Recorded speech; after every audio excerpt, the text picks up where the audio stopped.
cómo tú le estás discipulando.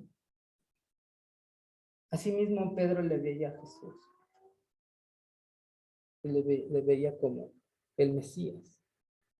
Una pequeña pregunta para nosotros es, ¿qué es Cristo para tu vida? ¿Quién es Jesucristo para tu vida? Para tu iglesia.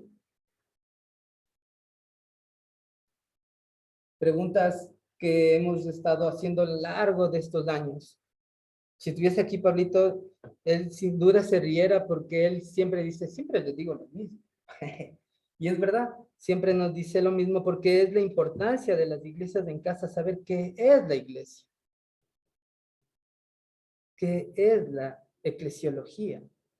Una doctrina muy importante para las personas de plantación en iglesias.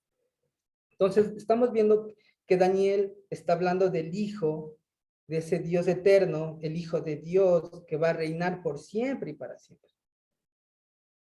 Entonces, mis hermanos, entendamos que el versículo número 18 nos está hablando que debemos vivir en una realidad.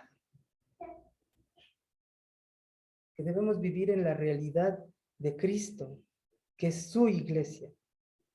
Y más adelante vamos a considerar aspectos de cómo el creyente está en la iglesia. Es parte de la iglesia. Pero en el versículo número 18 nos enseña eso, que vivamos en la realidad y que también nos habla que el infierno no va a prevalecer contra la iglesia. Si podemos leer, ahí dice, y las puertas del infierno no prevalecerán contra ella. ¿Y qué quiere decir eso? Que hay un fundamento atrás de eso. Mis hermanos, ese fundamento para la iglesia, para nosotros, debe ser que la iglesia está en Cristo, pero un Cristo vivo, resucitado. Un Cristo resucitado, mis hermanos. La iglesia está en Cristo resucitado, en Cristo vivo. Por eso nosotros somos piedras vivas. Por eso habla que nosotros estamos en un Mesías, sirviéndole a un Mesías, a un Rey eterno, que no murió.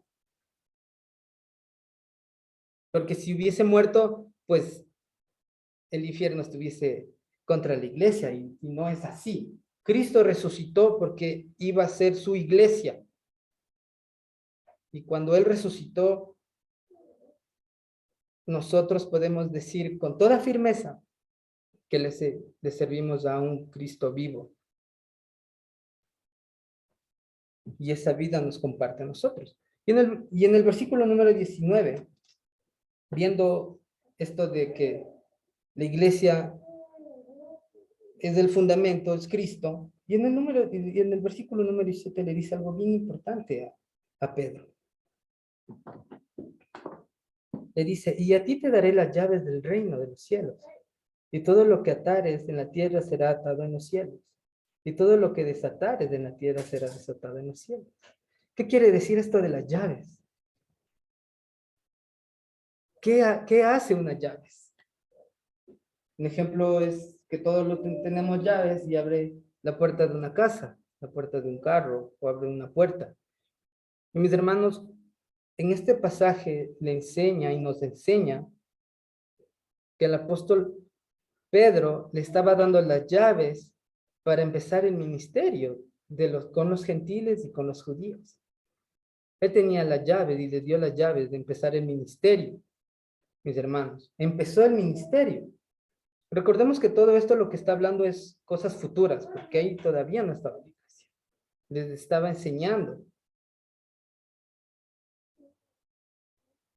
a cada uno de ellos qué va a hacer la iglesia en el futuro. Y el apóstol Pablo tiene una gran responsabilidad en ese pasaje porque él tiene las llaves del ministerio, él abre el ministerio para los gentiles y los judíos.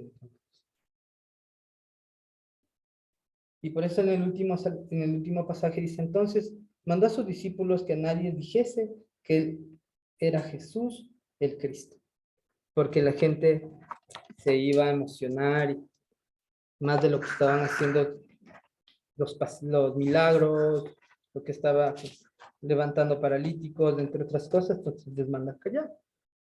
Entonces ahí surge una pregunta.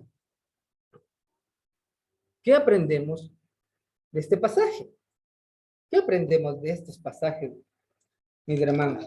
Bueno, nosotros aprendemos, y eso espero que lo anoten al margen de Mateo 16, nosotros aprendemos que la iglesia es la revelación de Dios, la cual está fundamentada en el Mesías. Como acabamos de leer en el versículo número 18, pues es la realidad de que vivimos, la realidad de un Cristo, de iglesia, es Cristo, de ese Mesías que nunca murió, que reinará para siempre, por lo cual el reino de las tinieblas no prevalecerá contra la iglesia. Eso aprendemos, mis hermanos, en estos pasajes acerca de la iglesia, que la iglesia es una revelación de Dios, mis hermanos. Si quieres que te revele algo Dios, tienes que pasar tiempo con Dios. Por ósmosis, no hay revelación, mis hermanos. Revelación viene con relación, con intimidad. Dios quiere que te intimides, pero Dios es un Dios de relación. Dios siempre está con Jesús y con el Espíritu Santo, y Dios quiere que nosotros también estemos con Él para que nos dé la revelación, para que estemos bien fundamentados, enraizados, como en la mañana decíamos, en el Cristo, para ser útiles en la extensión del reino, para que en los momentos difíciles, por esos momentos grises que pasemos en nuestras vidas, en nuestras iglesias, podemos estar firmes en esa roca, enraizados, para que no prevalezca la tribulación, para que no se desarme el grupo, para que no haya discordia dentro del grupo, y si llega a verlo, que haya sabiduría para poder afrontarlo. Pero esa sabiduría y esa firmeza debe venir con relación al Señor, con revelación. Entonces, estos pasajes nos enseñan eso. Este es el principio de este pasaje, que la iglesia es la revelación de Dios, mis hermanos, y es un privilegio realmente ser parte de esta iglesia.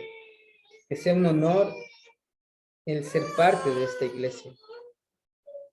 Eso nos enseña, mis hermanos, estos pasajes tan sencillos, tan explícitos, la enseñanza de Jesús abriendo el ministerio de la iglesia. Ahora, entendiendo el concepto, según el Mateo 16, 3 al 20, vamos a empezar a considerar y a estudiar lo que es la eclesiología. La eclesiología es el estudio de las doctrinas, de la doctrina de la iglesia. Entonces, hablando de doctrinas, es una doctrina fundamental que cada persona, cada individuo cristiano debe saberlo, debe entenderlo, debe estudiarlo. Más aún cuando uno ya es un líder o cuando uno está discipulando a una persona en iglesia en casa, debe tomarse el tiempo de saber qué es la eclesiología, qué es la iglesia. Entonces, la eclesía es el estudio, la doctrina de la iglesia. Todo creyente debe saber tres cosas fundamentales, importantes de la eclesiología.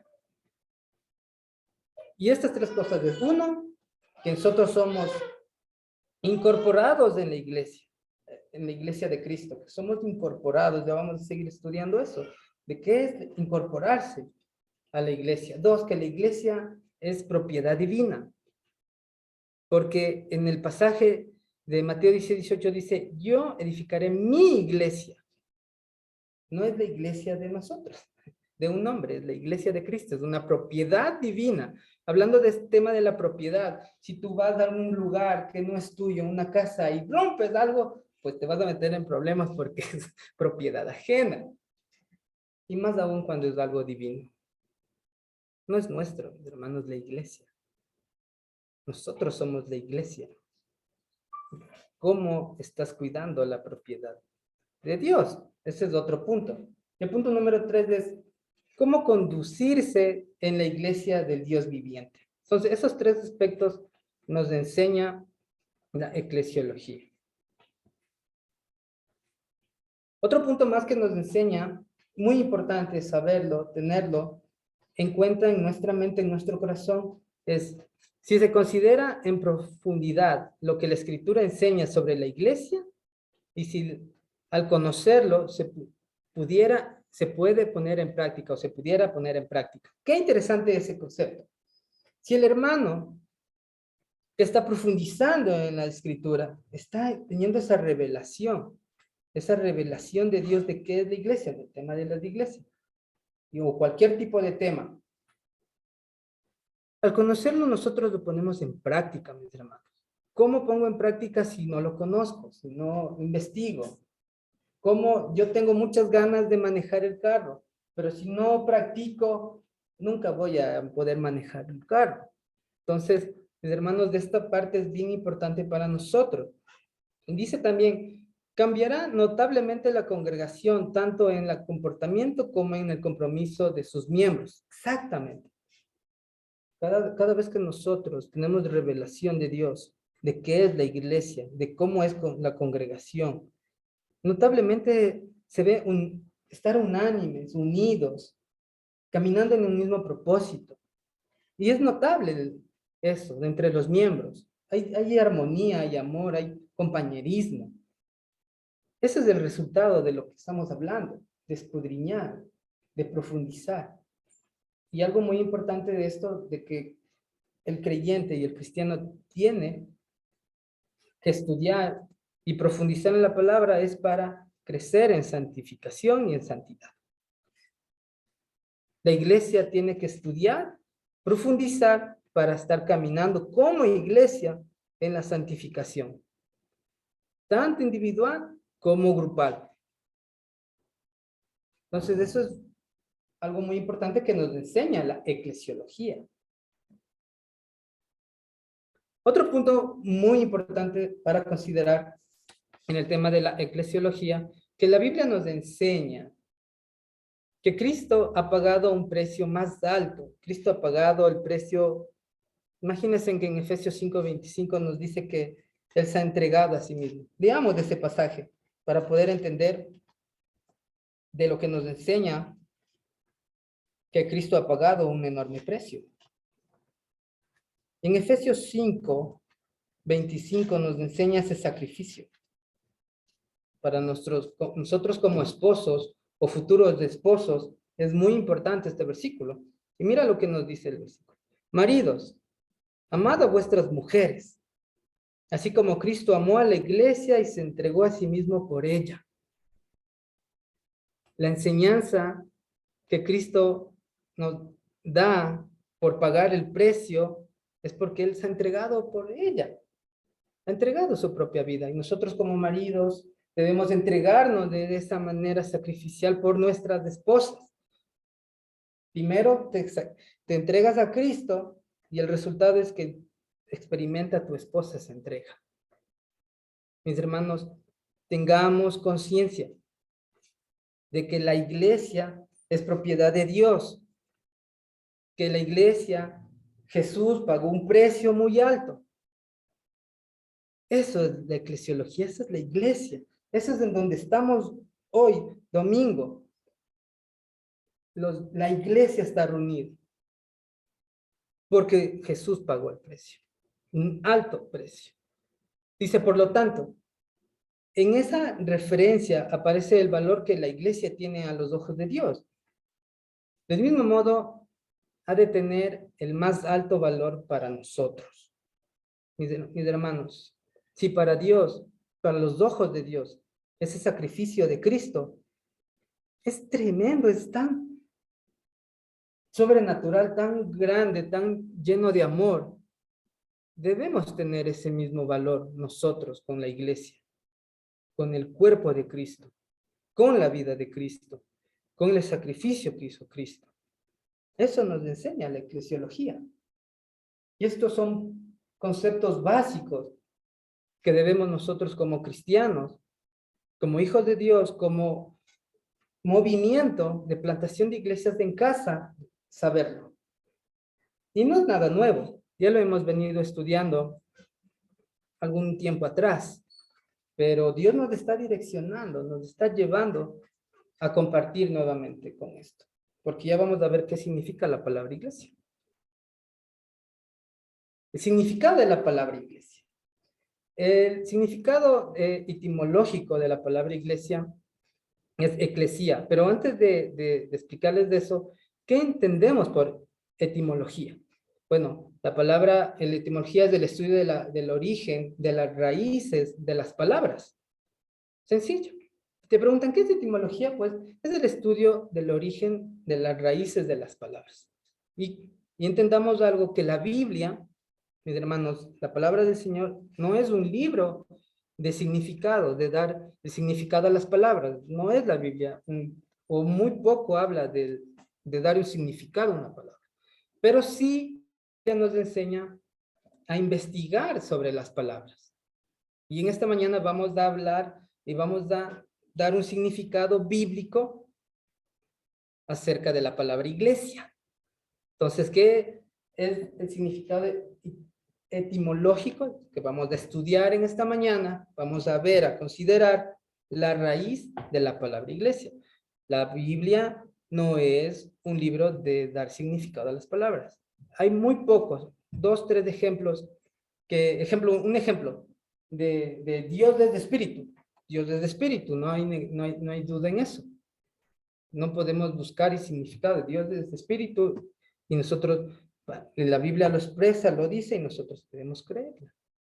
Entonces vamos a empezar a hablar sobre la palabra eclesía. La palabra eclesía proviene del griego. Hay muchas palabras que vienen del griego, no sé por qué, pero le damos gracias al Señor que tenemos muchísimas palabras del griego que significa la palabra eclesía. Esta palabra procede de la preposición ek, que significa fuera, y clesía del verbo kaleo, como kaleo. En algunas traducciones está kaleo, con u, pero es con o. Kaleo, que significa llamar. Uniendo estas dos palabras, estas dos voces, significan los llamados afuera. Entonces, la iglesia significa los llamados afuera. Eso significa la palabra iglesia. Eclesiología. Entonces alguien te pregunta, ¿qué es la iglesia? Pues los llamados afuera. Y si eres un poco más inteligente, le dices eclesía. Y a veces me equivoco mucho en estas palabras, entonces solo me llevo el concepto de que la palabra iglesia es los llamados afuera. Ahora, vamos a considerar conceptos sobre la iglesia, y esto vamos a ver en la vida de los apóstoles Pedro y Pablo. Dos conceptos de ellos.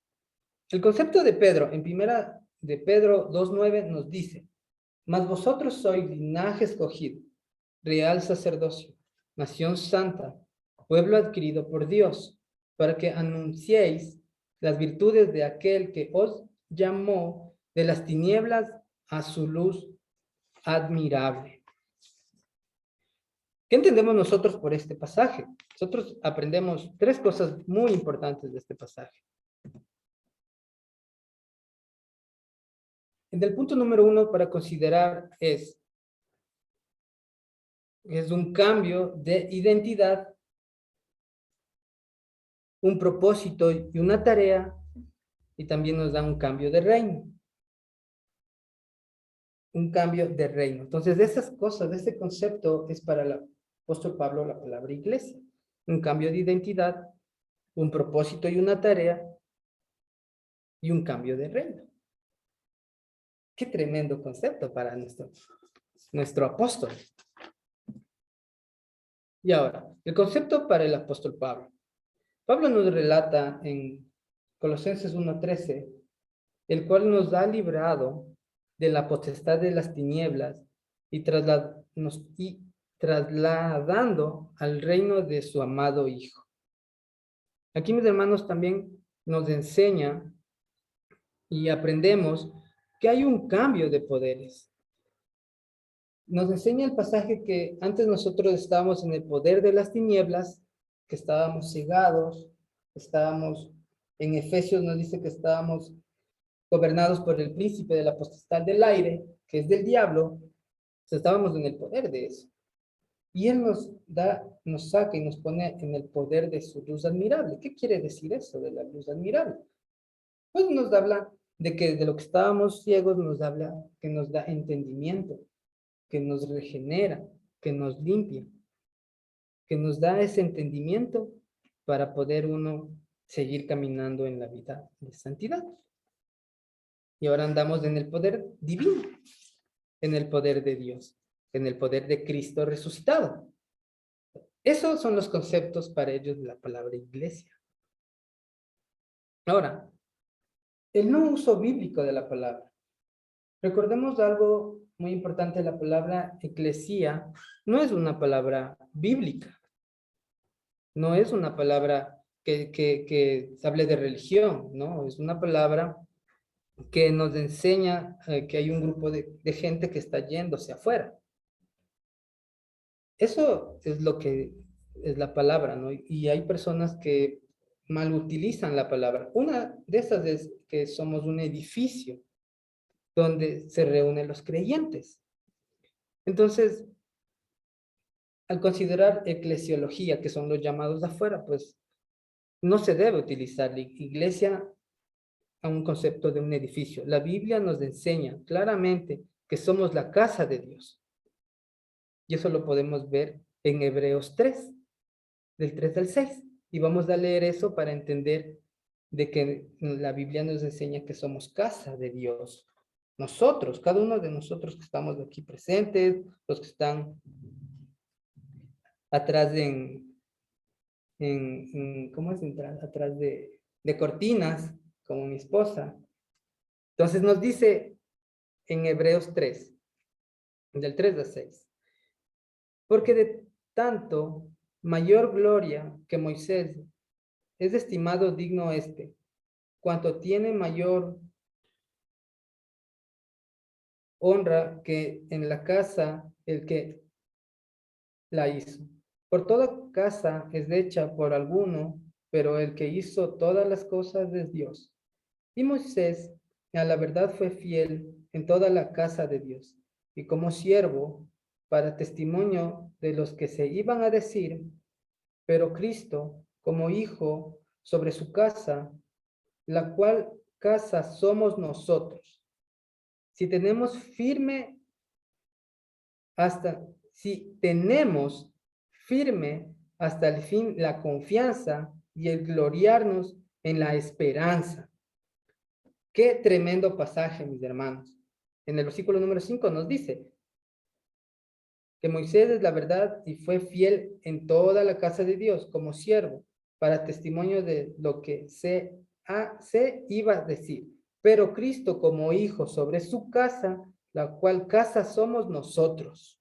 Entonces, mis hermanos, nosotros somos la iglesia, no un edificio, según el pasaje de Hebreos que nos está enseñando. Entonces, mis hermanos, nosotros consideremos algo bien importante, que nosotros somos la casa de Dios, nosotros somos la iglesia.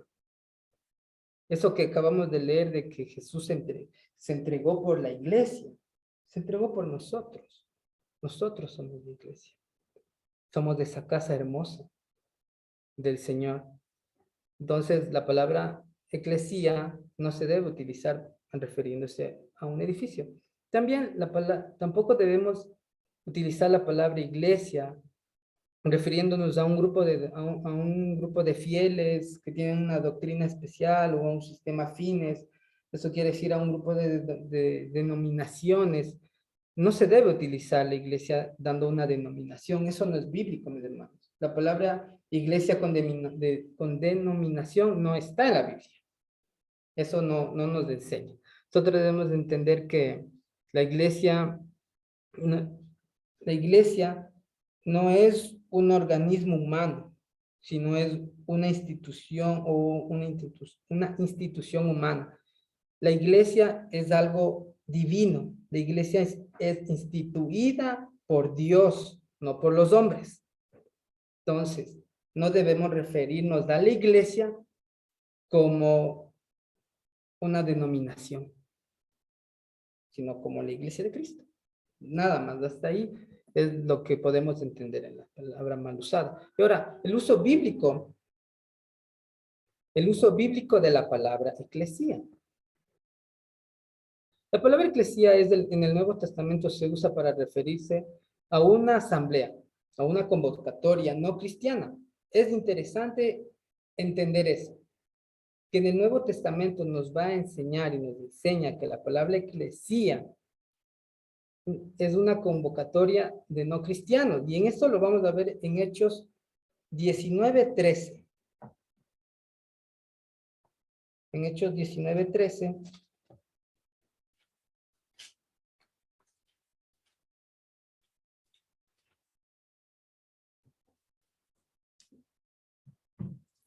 En Hechos 19:13 nos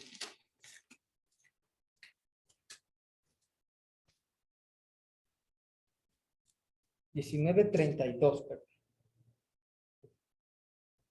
Sí, solo el 32. Unos pues gritarán una cosa y otros otra, porque la concurrencia estaba confusa y los más no sabían por qué se habían reunido. Amén. Entonces, de ahí debemos considerar esta palabra, si nosotros podemos subrayar concurrencia, es la palabra eclesiología. La palabra concurrencia está hablando de la eclesiología, de un grupo de gente, y la gente no sabía por qué estaban ahí reunidos. Entonces, ¿qué quiere decir eso? Que no eran cristianos, porque no sabían lo que estaban haciendo. Y en el versículo número 39 del mismo pasaje, nos dice, y si demandáis alguno, otra cosa, en legítima asamblea, se puede decir. Nuevamente ahí la palabra eclesía, asamblea. Hay gente reunida, pero no son cristianos. Y en el versículo número 40, pues de ahí les dejo de tarea para que investiguen cuál es la palabra eclesía en el versículo 40.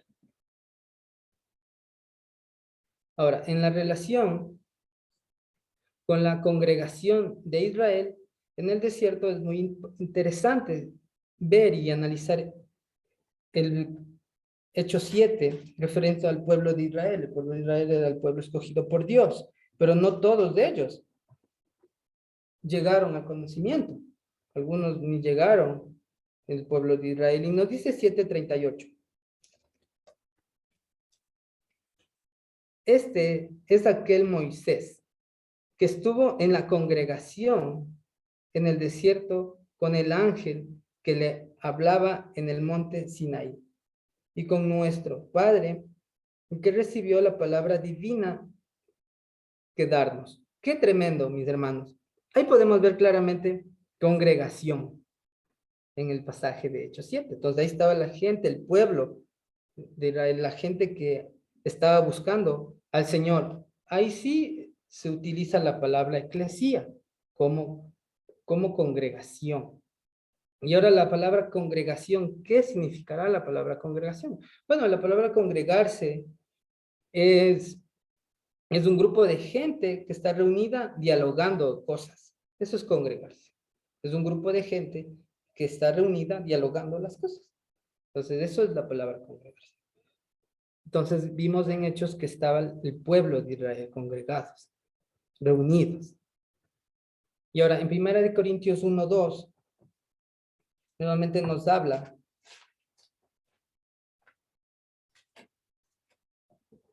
de cómo está o cómo nos dirige la eclesiología. Y dice, a la iglesia de Dios que está en Corintio, a los santificados con Cristo Jesús, llamados a ser santos, con todos los que en cualquier lugar invocan el nombre de nuestro Señor Jesucristo, Señor de ellos y nuestro. ¡Wow! ¿Qué nos enseña este pasaje? El Nuevo Testamento nos está enseñando que fundamentalmente se usa para designar campañas de elegidos por Dios. Aquí está gente, la iglesia, ya están los elegidos por Dios, llamados por el Padre, salvados por Cristo, que está siendo agrupada por el Espíritu Santo. Qué tremendo trabajo de la Trinidad.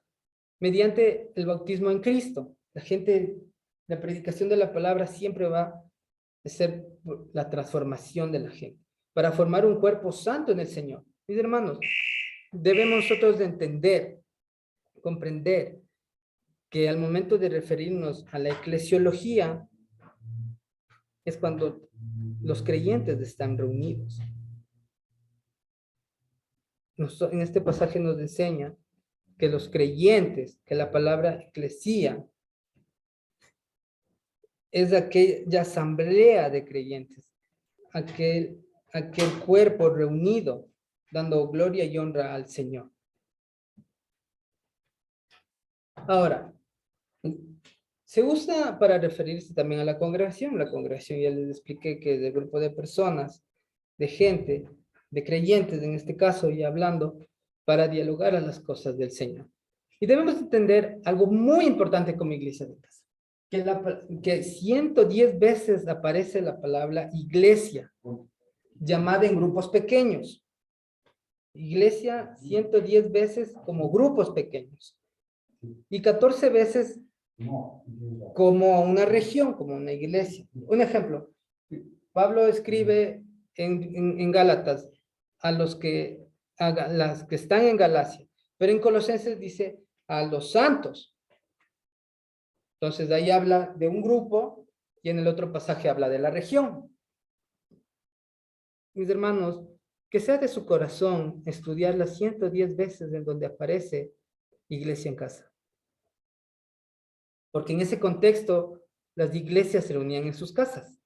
Y el apóstol Pablo, cuando escribe a toda una región, escribe a los corintios. Manda a toda una región, pero a veces manda cartas a individuos y está mandando a las congregaciones pequeñas, a las iglesias de iglesia. Que sea algo para ustedes de tema de estudio esta semana, para que puedan estar investigando dónde aparece las 110 veces. No les voy a decir porque no me alcanza el tiempo. Ahora, la palabra iglesia solo aparece en un plano futuro, mis hermanos. Y ahora me dirán, ¿por qué 2 veces en el futuro? Entendamos que en Mateo 16, 18 y 17, Jesús aún no ha muerto. Jesús está hablando nomás, les está revelando de que va a venir la iglesia. Está hablando del futuro. La iglesia aparece, mis hermanos, con la llegada del Espíritu Santo. Y eso lo podemos ver en Hechos 2, 1 al 4. Que todos están reunidos y viene el Espíritu, son llenados por el Espíritu y empiezan a hablar en diferentes lenguas. Ahí empieza la iglesia. Pero consideremos que la palabra iglesia solo aparece 2 veces en los evangelios. En Mateo 16, 18 y en Mateo 18, 17. Y eso es de algo muy importante que debemos entender. La importancia de que Jesús muriera. La importancia de que Jesús resucitara, la importancia de que Jesús ascendiera al cielo, porque Él nos dijo, yo les enviaré a un consolador. Y ese consolador era el Espíritu Santo. Qué interesante es el tema de la iglesia. A mí me apasiona mucho realmente saber este tema de cómo Jesús hizo la iglesia, cómo enseñó a la gente, a Pedro y a los discípulos en ese contexto, de que cómo va a ser la iglesia en un futuro. Y cuando al apóstol Pablo le revela, mis hermanos, nosotros tenemos un privilegio tan enorme, porque hoy en día tenemos el Espíritu Santo para comprender qué es la iglesia. Y más como iglesias en casa. Aquí hay muchos hermanos que están estudiando, estamos estudiando en la escuela, y hay un material que es el plan de Dios para la iglesia de Jesucristo. Él nos enseña todo lo que les estoy diciendo. Y profundiza bastante. Entonces, mis hermanos, que sea de cada uno de ustedes, de su corazón, realmente estudiar qué es la iglesia, porque es el sacrificio de Cristo hacia nosotros. Cristo se sacrificó para cada uno de nosotros estar en su cuerpo. Y por tema de tiempo, voy a avanzar un poco más rápido para ver si es que puedo acabar, si no, pues la siguiente semana estaré continuando, si Dios me lo permite. Y vamos a ver estos conceptos sobre la iglesia. Acabamos de ver los conceptos para Pedro y para Pablo, lo que es la iglesia, pero vamos a ver los conceptos sobre la iglesia en general. Dice, 1, que somos pueblo de formación divina. 2, que somos sin límite de raza o condición. 3, que que se debe considerar las partes celestiales. 4, que de propiedad divina, que acabamos de ver, que somos del Padre al Hijo, los que me han dado. Entonces somos, el Padre da al Hijo. 6, que forman un cuerpo en Cristo, la cual es la cabeza. Cristo es la cabeza. De hermanos, si desean los versículos, yo les voy a estar compartiendo la presentación si ustedes los tienen para que puedan ustedes tenerlo en su cuenta. Pero hablemos un poco. 1, ¿qué nos enseña del pueblo de la formación divina? Esto nos dice claramente que Dios toma a todos los hombres que son llamados y que son adoptados a ser parte de este cuerpo. 2, en esto de sin límite de raza o condición. Que Efesios nos está diciendo, nos enseña que Dios vino a ser de los gentiles una nación santa, una nación gloriosa. Entonces, que no hay razas, no hay condiciones. Ahí podemos leer también Apocalipsis 5:9, que es de todo linaje, lengua, nación, y también Apocalipsis 7:9, que nos habla de eso, ¿no? Entonces, la iglesia no hay raza, no hay condiciones. Todos somos iguales para el Señor. Yo puedo ser blanco y otra persona ser negra, yo puedo tener dinero y otra persona puede no tener dinero, pero todos somos sin límite de raza. Esos son los conceptos que debemos tenerlo en cuenta acerca de la iglesia. Dice, de condición celestial. ¿Qué se refiere a tener condición celestial? Bueno, mis hermanos, el versículo es muy claro que nosotros tenemos una ciudadanía celestial, que nosotros tenemos esa ciudadanía de Dios que nos da para ser considerados parte del cielo. Entonces, eso también nos enseña ese pasaje. Ahora, hablando de la propiedad, Jesús dice que es mi iglesia. Entonces, nosotros, como les expliqué, que nosotros no debemos, mis hermanos, realmente considerar que es nuestro grupo de discipulado, mi iglesia en casa. Hay ejemplos de pastores, de que sí, ellos tienen el concepto de que es su iglesia. Y cuando no es su iglesia, es la iglesia de Cristo. Cuidemos la propiedad del Señor. Tengamos conciencia de que nosotros somos cuerpo de Cristo y que Él está en nosotros. El otro punto es el don del Padre al Hijo. Eso nos enseña que el Padre es el que nos escoge, que nos elige, que nos salva y nos hace parte de Cristo. Dios nos escoge, mis hermanos. Él es santo, Él es misericordioso, Él es todo, Él sabe a quién salvar, Él sabe a quién escoger. Y es muy importante que leamos esos pasajes para poder entender del don del Padre. Mis hermanos, les animo que lean esos pasajes en su casa. Juan 6, 37 y 39. Juan 17, 6, 9 y 12. Y Juan 1, 6. Les animo, mis hermanos, que lean esos pasajes para que entiendan cómo Dios nos escoge, cómo Dios nos salva y nos hace parte del Cristo. Muy importante eso. Y para concluir, dice la forma de un cuerpo que realmente Cristo es la cabeza. Mis hermanos, Cristo es nuestro capitán. Cristo es que está delante de nosotros. Nosotros somos siguiéndole al capitán. Capitán a veces nos dice, detengámonos, nos detenemos. Dice, sigamos, sigamos. Y algo en el movimiento que es muy hermoso contarlo, que siempre se hace es, ¿y ahora? ¿Qué vamos a hacer? ¿Qué va a pasar? Y Santi nos comentaba al principio de empezar a compartir de que él se preguntaba dónde Dios está obrando. Mis hermanos, si nosotros estamos en Cristo, nosotros vamos a ver en dónde está obrando el capitán. Y que te llene eso para seguir escudriñando y estar a fondo. Que sea el motivo para que tú hagas un devocional. Que sea el motivo para que tú confieses pecado. Para que tú digas, yo no puedo y necesito un grupo de amigos. Porque tú eres parte del cuerpo de Cristo. Porque Cristo es la cabeza y Cristo es divino. Y Él quiere lo mejor para nosotros. Él espera que cada uno de nosotros en esta mañana generemos un poco de conciencia de que realmente qué es la iglesia. Mis hermanos, le doy gracias al Señor porque Él me ha elegido, me ha escogido, sin merecerme, sin ser nada agradable, sin tener muchos estudios, pero sí me ha elegido porque yo vi su grandeza en mi vida, porque yo vi su poder sobrenatural de una persona que tomaba, que se drogaba, que tal vez robaba, que no era útil para la sociedad. Y Dios vio algo y dijo, Luis, tú vas a ser útil para el reino, porque yo te he elegido, porque ahora formas parte del cuerpo de Cristo y porque obedeciste a la cabeza que es Cristo.